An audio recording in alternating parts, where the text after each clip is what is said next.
Hello everyone. Today I'm going to be reviewing the game 7th Deep that I recently finished. The game was made on RPG Maker and is created by G.A. Williams, who also made Dragon's Twilight. It's set in the same universe and is more of an intermission between the first and second parts based on what I've gathered.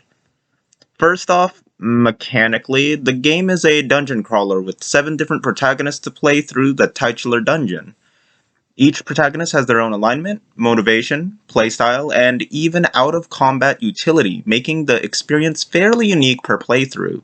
The game is a mix between a standard RPG Maker game that separates magic and special pools, but unlike Dragon's Twilight, equipment is not as emphasized as there is a focus on crafting, if available, or resource management through the randomized drops.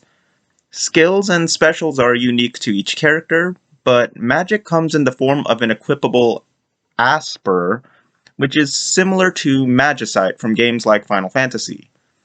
Aspers also affect other things, such as stats outside of the character's base level up distributions, resistances, experience, and even actions, so customization is rather high. This, and the fact that you are able to choose a second character from the protagonist to accompany the main character, while also having a fixed third character, means that it is nearly impossible to be put into a truly impossible build to progress through the game. Secondly, progression. Overall, the game is mostly balanced in this regard. Chests and loot are randomized, and by nature of a dungeon crawler, it is not wise to linger on a floor because resources are limited. While it is possible to redo floors to grind and obtain additional loot, there is an entire mode that disables that, so there's that. The party that I ran with minimized item consumption and had perhaps the highest overall DPS output, so going through the normal floors was pretty easy. Although, admittedly, I obtained multiple of the experience boosting Asper and was able to stack them on the strongest physical character in the game.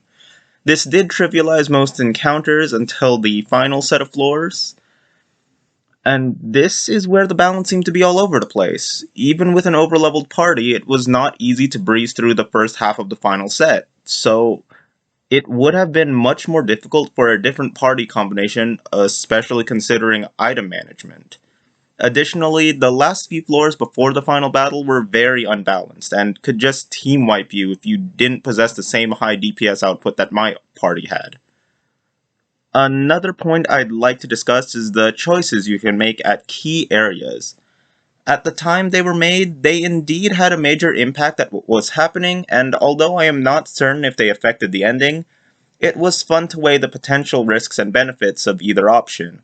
Apparently, choices are determined by the alignment of the protagonist, and as I ran with a neutral party, I was presented with both good and bad options. It was nothing too extraordinary, but it was a nice touch.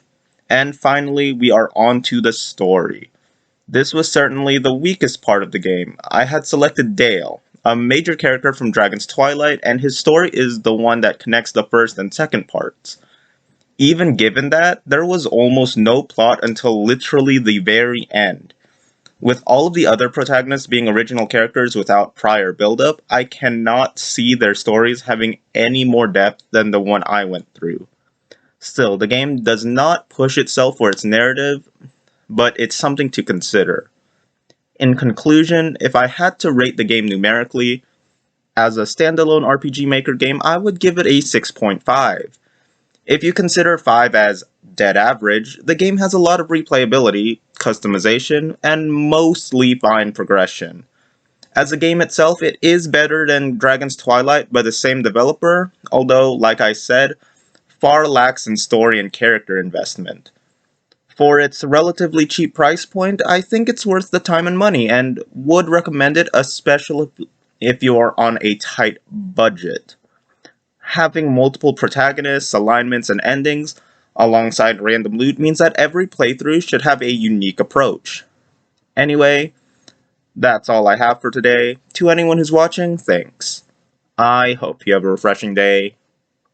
Peace.